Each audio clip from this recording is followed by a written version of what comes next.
T'es prêt? On est prêt, on est prêt. On passe ça.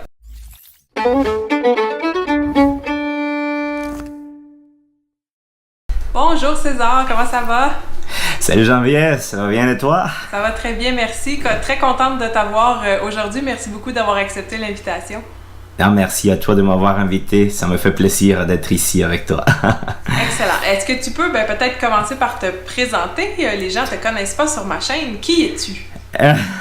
Bon, mon nom est César Pérez, je suis colombien. Je suis arrivé ici au Québec, ça fait 3 ans et quelques mois environ.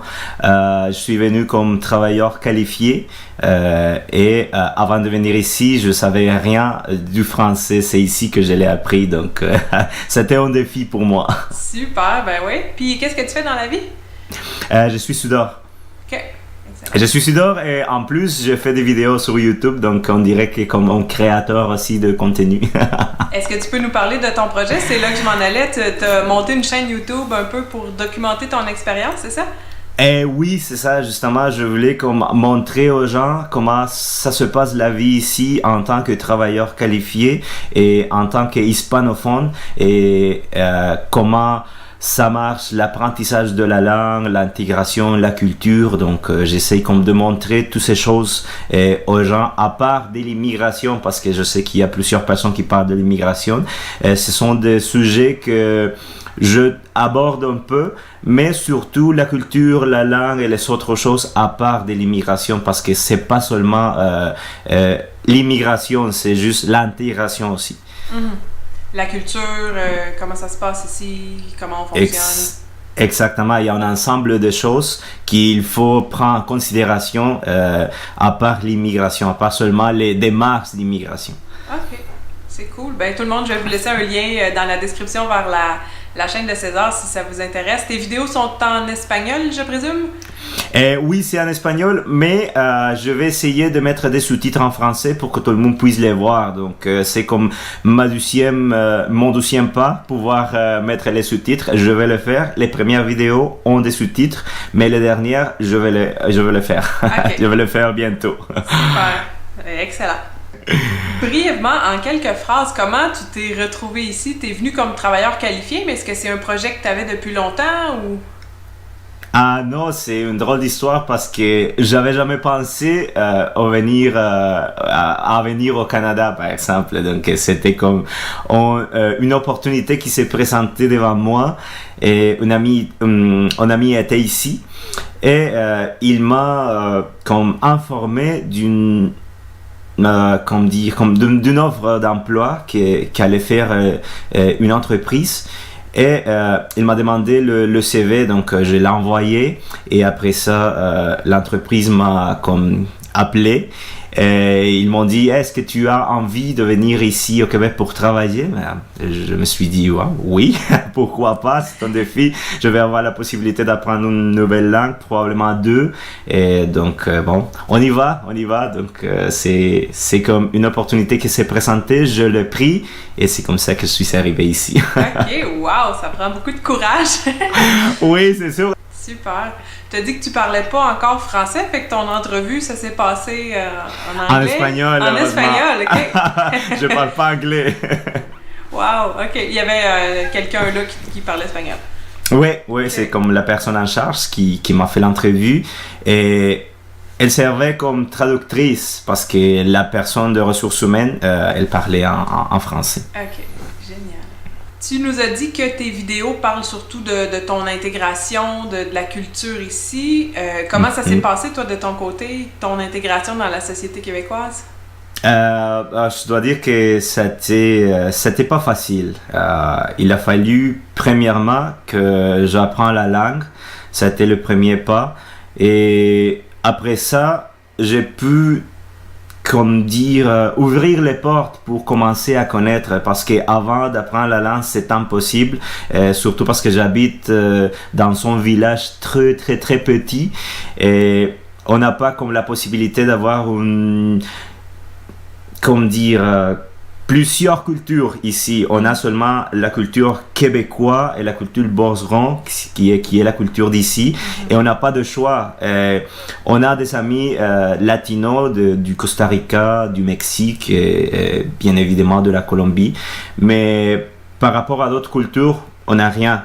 Donc c'est seulement la possibilité d'apprendre la culture d'ici. Et c'est pour ça que j'ai mis les efforts pour apprendre la langue et après ça commencer à connaître la culture. Ça s'est passé après 2 ans et demi que j'avais comme déjà le bagage pour pouvoir parler. Avant, je connaissais rien et je pouvais rien faire parce que je parlais pas. Ouais. C'est intéressant ce que tu dis. Au Québec, c'est une des choses, en tout cas moi, que je trouve le plus importante puis que je dis beaucoup aux gens qui sur ma chaîne qui sont des apprenants. Pour avoir accès à la culture québécoise, ça passe invariablement par la langue, c'est sûr. Exactement. La musique, la télévision, les shows d'humoristes, les nouvelles, tout est en français. Fait que c'est vraiment, effectivement, c'est la clé, c'est la porte d'entrée pour... Et surtout la possibilité de connaître comment ça fonctionne le pays, parce que notre pays est complètement différent. Et, en parlant de la monnaie, en parlant des coutumes, je ne sais pas si c'est coutume ou costume, en parlant des coutumes, en parlant de comment sont les discussions, les relations sociales, comment ça fonctionne, tout c'est complètement différent. C'est sûr qu'il y a une ressemblance un peu, parce que le français se ressemble à l'espagnol, mais c'est une culture complètement différente et il faut se lancer pour pouvoir la connaître. Il n'y a pas de choix, c'est la seule porte qu'on a. Mais ça fait un beau lien avec ma prochaine question. Je voulais te demander, est-ce qu'il y a un trait culturel ou une caractéristique des Québécois qui t'a frappé, qui est très différent de la Colombie, par exemple? Je crois que oui, il y a une façon de faire liens sociaux qui est différent. Par exemple, dans les fêtes, j'ai eu l'opportunité d'être dans des fêtes québécoises et tout le monde fait comme un cercle et prend sa bière ou sa boisson et tout le monde parle, échange ses histoires, c'est n'importe quoi. Mais ça c'est complètement différent parce que dans la Colombie tout le monde danse, tout le monde mange, tout le monde parle avec tout le monde, bouge, se déplace et c'est complètement différent ici. C'est plus actif un party en Colombie qu'au Québec. Oui, exactement. Ici on est plus tranquille, on parle, on échange, mais tout en douceur. Super, c'est intéressant. On va aller dans un volet un peu plus sur la langue. Donc, tu as dit que tu as appris le français ici. Comment ça s'est passé, tes cours? Bon, premièrement, je suis arrivé après 3-4 mois environ. J'ai commencé le cours au premier niveau. Et j'avais 2 cours par semaine de 2 heures, d'une intensité de 2 heures, c'est-à-dire que j'étudiais 4 heures par semaine. Et c'était pas assez pour apprendre une langue, donc ça allait me prendre 3 heures et demie pour pouvoir apprendre le français selon le schéma du gouvernement. 3 ans et demi, mais tu fais quoi pendant ce temps-là que t'es pas fonctionnel? C'est n'importe quoi? Exactement, oui, c'est complètement fou. Alors je me suis dit non, je veux pas attendre autant de temps pour pouvoir apprendre la langue, je veux faire un effort de plus et j'ai parlé avec le prof et heureusement j'ai eu l'opportunité d'avoir un excellent prof, il est super dédié, il aime son métier, il est complètement passionné, donc il m'a beaucoup aidé, il m'a dit ok, si tu as envie d'apprendre plus, je te conseille de venir à un cours de plus. Il y a un cours qui est plus avancé, au niveau plus avancé, mais je suis sûr que tu pourras y réussir. Alors, avant, j'étudiais mardi et jeudi, et j'ai commencé à aller lundi, mardi, mercredi et jeudi, dans une intensité de 2 heures par jour, c'est-à-dire que c'était 4-8 heures par semaine. Donc, ça commençait à être mieux. Ben oui. Et ça a été dur parce que je travaillais la soirée, et le jour, j'étudiais, donc j'avais toutes mes journées complètement pleines. Oui, ça a été dur et j'ai fait ça pendant 2 ans et quelques mois, oui, pour pouvoir réussir aux démarches de la résidence. C'est comme le premier pas, apprendre la langue, faire un examen qui s'appelle le TCF pour pouvoir valider l'apprentissage de la langue. Et on devait avoir un niveau avancé pour pouvoir y passer. Et bon, après 2 ans et quelques mois, j'ai réussi, j'ai passé les examens et maintenant j'attends la réponse pour ma résidence permanente. Bravo! Moi, ça m'impressionne tellement tout le temps. Je me trouve chanceuse d'avoir l'occasion de travailler justement avec des immigrants, des personnes qui arrivent ici, qui sont déterminées, qui travaillent fort. C'est vraiment impressionnant. Merci beaucoup. Ça m'encourage à continuer parce que la langue, c'est une langue que c'est long, comme l'espagnol. Je peux pas dire que je parle complètement l'espagnol parce que ça serait faux. Et donc, il me reste encore beaucoup de choses à apprendre. Et ça va venir avec le temps, c'est sûr. C'est cool. Puis, par rapport au français plus québécois, est-ce qu'il y a une expression... Parce que là, t'es en Beauce, hein? Je vais expliquer, je vais mettre une carte pour les gens de la chaîne qui savent pas c'est où la Beauce. C'est une région au sud de la ville de Québec. C'est très rural. Puis, les gens sont réputés pour avoir un accent particulièrement fort. Donc, est-ce qu'il y a une expression que ça a été long avant que tu comprennes? Ah, c'est ça qu'ils disent! Bon, je capote. C'est une expression que tout le monde dit tout le temps. Alors, j'ai demandé à tout le monde, hey, c'est quoi capote? Mais personne ne pouvait m'expliquer. À la fin, j'ai décidé de demander au professeur comment ça marchait. Donc, il y a plusieurs significations, non? Vous l'utilisez comme pour 2 ou 3 choses, je crois. Tout le monde l'utilisait tout le temps. Et je capote, et ça me capote, ça me fait capoter. Ça peut être très positif, ça peut être très négatif. C'est exactement. Perdre le contrôle un peu sous le coup d'une émotion très forte. Oui, et je dois faire une parenthèse parce que à l'école, on apprend le français international.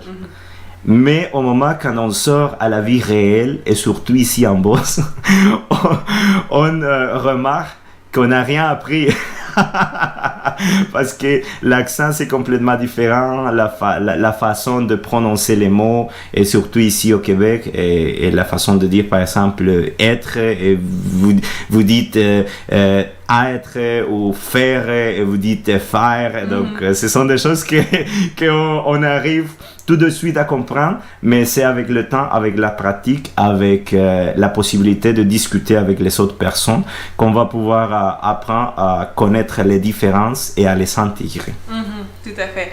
Pour faire un peu la défense du cours de francisation, il faut apprendre à courir avant de marcher. Fait que c'est sûr que dans le cadre d'un cours, surtout s'il y a comme 2 heures par semaine, le prof, il vous apprend la langue standard, la langue dans les livres, la vraie grammaire. Donc, j'imagine qu'il devait intégrer quelques petites particularités aussi de l'oral, que je suis, vous expliquer qu'on disait je suis, puis des fois je suis. Donc, c'est ça, les profs, ils font leur possible pour intégrer dans le cours, mais il n'y a pas assez de temps pour couvrir, c'est immense, comme tu sais, la langue. Fait que, non, c'est immense. C'est un peu pour ça que j'ai lancé la chaîne, parce que je voyais vraiment qu'il y avait un manque, un besoin à ce niveau-là, puis c'est pas pour chialer sur la francisation. Les cours sont gratuits en plus? Oui, on a une allocation de francisation, donc c'est encore mieux. Quand j'ai commencé, je recevais pas de paiement, et après ça, ils ont commencé à donner comme $15 par 3 heures. Et maintenant, c'est $25 pour accomplir 3 heures. Donc, c'est-à-dire que 2 cours de 3 heures, ça serait comme $50 par semaine. Donc, c'est vraiment payant, étudier. Et à part le paiement, on apprend. Ben oui, c'est sûr. Ça, c'est un excellent exemple d'à quel point le gouvernement met de l'importance sur comment c'est important en tant qu'immigrant de vous franciser pour vous intégrer mieux dans la société ici. Là. Parce qu'il le faut, il n'y a pas de choix, il le faut. Je dis à tout le monde, tout le temps, il faut étudier. Ah, mais tu étudies beaucoup, mais tu es vraiment fou, tu manges des cahiers. Non, mais oui, mais maintenant, toutes ces personnes qui me disaient, ce que tu fais, c'est vraiment fou. Ils me demandent des conseils. Qu'est-ce que je pourrais faire pour étudier? Moi, je te l'ai dit, il faut étudier. Ce que tu fais, c'est vraiment fou. Mais wow, ton français, il est vraiment bon. Comment t'as fait? Ben, Exact, c'est ça. exact, voilà, c'est ça. À la base, je leur ai dit, ah, mais il faut étudier. Je leur ai dit tout le temps, mais vous m'avez pris par en fou. C'est proportionnel. L'effort, le progrès est proportionnel à ton effort. Exactement, voilà, c'est ça. Qu'est-ce qui a été le plus difficile pour toi dans ton apprentissage du français?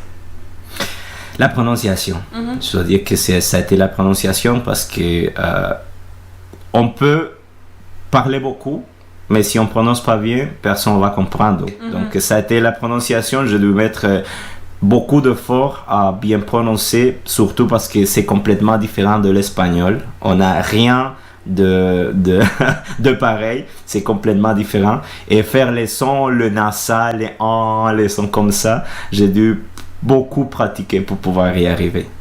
Comment tu as fait ça? Dans ma pratique, c'est quelque chose que je remarque aussi. C'est la principale difficulté de la plupart des hispanophones, peu importe s'ils viennent d'Amérique du Sud, d'Amérique latine ou d'Espagne. C'est vraiment une difficulté, une grande difficulté, la prononciation. Comment tu as fait pour la travailler? Ce que je faisais, c'est, par exemple, je vais pratiquer le son « en ». OK. Alors, pendant que je travaillais, je faisais « en ». Pendant toute une soirée. Après ça, le lendemain, je prenais mon téléphone et j'essayais de mettre sur Google l'enregistrement vocal pour savoir si je le faisais bien. Alors, OK, on va prononcer « enfant ». Enfant. Fait que tu mettais dans le fond la reconnaissance vocale, puis si Google écrivait le bon mot, ben tu savais que tu l'avais prononcé comme il faut. Exactement, c'est-à-dire que je le faisais bien. Et c'était comme ça que je pratiquais chaque mot. OK, on arrête un peu ici. Vous cherchez une façon plus simple de travailler votre prononciation. J'ai une excellente nouvelle pour vous. Je suis en train de créer une formation pour aider les apprenants à améliorer leur prononciation en français québécois. J'ai vu aucun cours qui ressemblait à ça sur Internet. Il y a des parcours spécifiques pour certaines langues, dont l'espagnol. Je connais vos difficultés. Je vous ai prévu un parcours spécialisé selon les difficultés liées à la langue espagnole en français. Donc, manquez pas ça. Si vous voyez apparaître le lien ici, c'est parce que le cours est disponible. Si le lien n'est pas là, patience, ça s'en vient. Je travaille là-dessus. On y retourne. En terminant, César, quel conseil tu donnerais à quelqu'un, que ce soit un latino-américain ou n'importe qui, un immigrant qui veut venir s'installer au Québec, ça serait quoi le principal conseil que tu donnes à cette personne-là? Et bon, pour les personnes francophones qui arrivent, qui se permet l'opportunité de connaître la culture, qui apprend beaucoup, qui s'approche, qui côtoie les gens, ça c'est important. Le Québec, c'est une culture très riche à apprendre. Sois ouvert d'esprit pour pouvoir accueillir le Québec, parce que le Québec, c'est sûr qu'il va t'accueillir. Et pour les personnes... C'est beau ça!